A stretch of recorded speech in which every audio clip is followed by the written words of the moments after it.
टूटा है बिर्मिंघम का घमंड, ये मैं नहीं, आपको कुछ घंटों बाद कमेंटेटर बोलते दिख जाएंगे। चाहे सिद्धू पाजी हो, जतिन सप्रू, आकाश चोपड़ा, क्या वरुण अरुण, कोई भी कमेंटेटर हो, उनके मुंह से अब यही निकलने वाला है। क्योंकि इंडिया एक्चुअली बिर्मिंघम का घमंड तोड़ने वाली है इंग्लैंड का।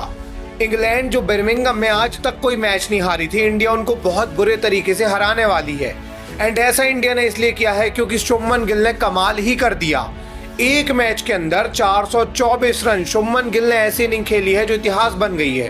एलन बॉर्डर के बाद पहले ऐसे खिलाड़ी बने हैं जिन्होंने दोनों इनिंग के अंदर 150 से ज्यादा रन बनाए। सबसे कमाल बात यह है कि इंडिया इतना बड़ा टारगेट दे सकी है इंग्लैंड को कि इंग्लैंड अब ये टारगेट चेस ही नहीं कर पाएगा। पूरी बैट बॉल इंग्लैंड की बैट बॉल बन के रह गई। देखिए, इंडिया ने इंग्लैंड को 608 रन का टारगेट दिया और इतना बड़ा टारगेट इंग्लैंड कभी चेस नहीं कर सकता किसी भी हालत में। अभी इंग्लैंड ने 72 रन तो बना दिए हैं, लेकिन 3 विकेट खो दिए हैं। एंड ये 3 विकेट भी अहम नहीं होते अगर जो रूट का विकेट नहीं जाता, लेकिन जो रूट का इन्होंने विकेट खोया और वहां से इंग्लैंड ये मैच हार चुकी है। क्योंकि इंग्लैंड ये टारगेट अब चेस तो कभी नहीं कर सकती और मैच भी ड्रॉ नहीं कर सकती। देखिए, अभी तक इंग्लैंड सबको पता था कि ये टारगेट चेस नहीं कर पाएगी, फिर भी बैन डकेट आते हैं और टारगेट चेस करने के लिए तेज खेलना शुरू करते हैं। 15 बॉल में 25 मार देते हैं। इनको शायद ये समझ में नहीं आता कि 15 में 25 ही मार देंगे, 100 में 150 भी मार देंगे, लेकिन उसके बाद कौन खेलेगा। टारगेट 608 का है भाई, छोटा मोटा टारगेट नहीं है 300 का या 400 का। 608 रन और आपको बनाने कितने, 110 ओवर में है। मतलब कैसे आप बना सकते हो? आप वनडे थोड़ी खेल रहे हो कि आप यहाँ बना दोगे। वनडे भी आप खेलोगे तो इतने बड़े टारगेट में आपके पूरे विकेट गिर जाएंगे। तो यहाँ पे क्लियर था कि इंग्लैंड कभी टारगेट चेस नहीं कर सकती है, क्योंकि इतना बड़ा टारगेट पूरे क्रिकेट के इतिहास में 144 साल के इतिहास में कभी नहीं हुआ है। तो सबको पता था कि 608 बनाने के बाद तो अभी ये मैच या तो ड्रॉ होगा या इंडिया जीतेगी।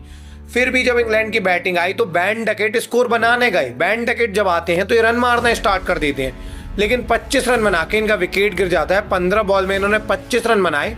166 का स्ट्राइक रेट था, लेकिन वो कोई मतलब का नहीं था, क्योंकि यहाँ पे नंबर कम आते हैं। 166 का स्ट्राइक रेट नहीं, यहाँ पे शुभमन गिल की 162 रन की इनिंग काम आती है और वो इनिंग शुभमन ने खेली है। शुभमन की बात तो हम बहुत कर ही चुके हैं, लेकिन बात करें इंग्लैंड की टीम की, तो इंग्लैंड जब इनको चेस करने आती है तो होता क्या है कि डकेट का विकेट गिरता है। क्रॉले पहले ही आउट हो चुके थे और इसके बाद सबसे मेन विकेट गिरता है जो रूट का। आकाशदीप आते हैं और जो रूट को बोल्ड मार देते हैं।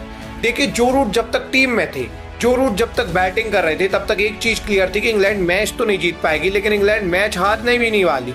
अगर जो रूट रहते क्रीज में तो वो पूरा खेलते, कल 150 बना के जाते, नाबाद लौटते और इंग्लैंड मैच ड्रॉ करा लेती।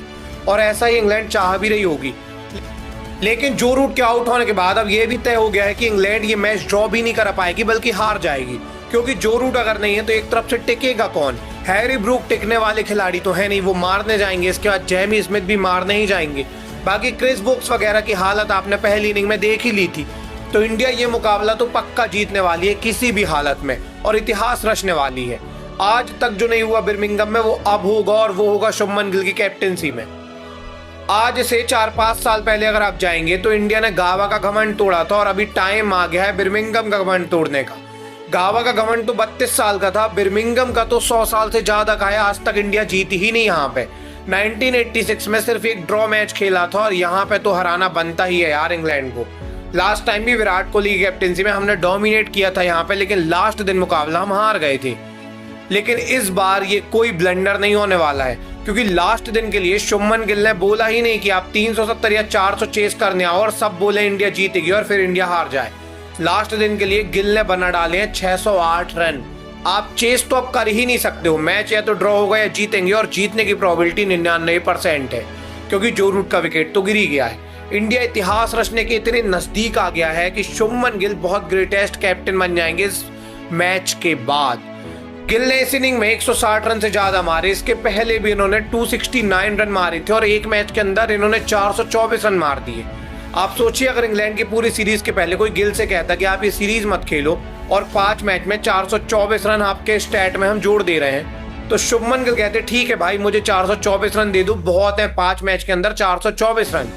लेकिन अभी हालत ये हो गई, गिल ने एक मैच में 424 रन बना दिए हैं। गिल ने सारे विराट कोहली से लेकर इंडिया के जितने भी रिकॉर्ड थे तोड़ दिए हैं। सुनील गावस्कर, राहुल द्रविड़ का एक मैच के अंदर 350 रन बनाने का रिकॉर्ड तोड़ दिया। इनके आसपास भी अभी कोई नजर नहीं आ रहा है, सिर्फ एलन बॉर्डरमैन इनके पास हैं जिन्होंने दोनों इनिंग में 150 से ज्यादा रन बनाए थे। बट इससे भी कमाल बात है कि अब ये पूरे सीरीज के अंदर 1000 रन बना सकते हैं और उसके बाद ये वर्ल्ड रिकॉर्ड बना देंगे। पूरी दुनिया में कभी ऐसा किसी ने नहीं किया है और ये ऐसा कर सकते हैं क्योंकि ये बिल्कुल नजदीक आ गए हैं। 2 मैच में इन्होंने 500 से ज्यादा रन बना दिए। अभी तो 3 मुकाबले बाकी हैं भाई। ऐसे में जो होने वाला है वो इतिहास ही बनेगा। बाद में जो इतिहास बनेगा, बट अभी तो इंडिया इतिहास रचने वाली है और ऐसा इतिहास रचने वाली है जो अगले 100 साल तक याद किया जाएगा। क्योंकि आने वाले टाइम में क्या पता बर्मिंघम में कितने मैच होंगे, इंडिया कितना जीतेगा, और ऐसे में जब 100 साल बाद लोग रिकॉर्ड चेक करेंगे तो उनको समझ में आएगा कि इंडिया ने 400 रन से एक मैच जीता था बर्मिंघम के अंदर 2025 में, और ये तब हुआ था जब कैप्टन जस्ट शुभमन गिल बने ही थे, इनका दूसरा ही मैच था। एंड ये लिटरली बहुत ही बड़ी बात है अपने आप में। गिल की कप्तानी में अगर इंडिया ये मैच जीतती है तो इससे बड़ी उपलब्धि कोई भी नहीं हो सकती है, इससे बेस्ट स्टार्टिंग कोई भी नहीं हो सकती है। एज अ बैट्समैन जो इन्होंने स्टार्ट दिया है वो सो वैसे भी इतिहास बन गया है। अगर एज अ कैप्टन भी इंडिया यहाँ मैच जीतती है, इतिहास रचती है, तो गाबा के बाद बर्मिंघम का घमंड भी टूट जाएगा। आपको क्या लगता है इंडिया यहाँ मैच जीत पाएगी या नहीं? कमेंट सेक्शन में जरूर से बताइएगा।